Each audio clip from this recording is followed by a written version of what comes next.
kus te niimoodi näiteks mõnda lugu lõpetate? No nii käib tuuduf, Eurovisioon lõpeb alati nii. Tuuduf. Papa. Või tuuduf, no. Ma ei tea, sa võid vahepeal tulla kuulama, kuidas seal see asi on, et kas tundub raske või meil ei ole.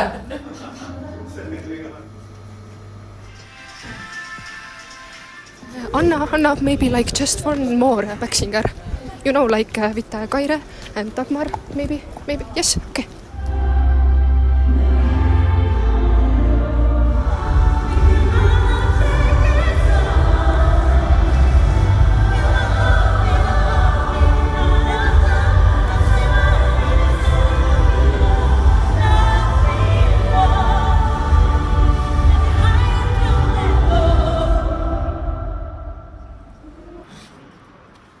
Aitäh!